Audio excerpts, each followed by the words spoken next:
Hello friend, ঈদের পরের দিন সকালে চলে এসেছি গ্যারেজে। ছুটিতে আছি, গ্যারেজে এসেছি দেখতে। আমার একটা বন্ধুর গাড়ি কাজ হচ্ছে, সেই গাড়িটা দেখতে। এই যে বন্ধুর গাড়ি।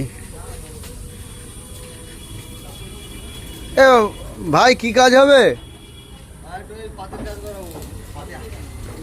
ও, এই গান্ধীদার দিয়ে?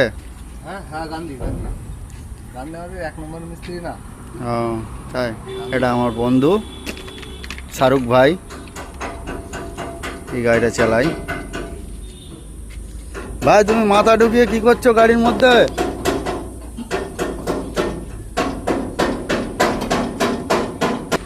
এটা আমাদের বিরোহী ফ্লিপকার্টের সামনাসামনি গ্যারেজ।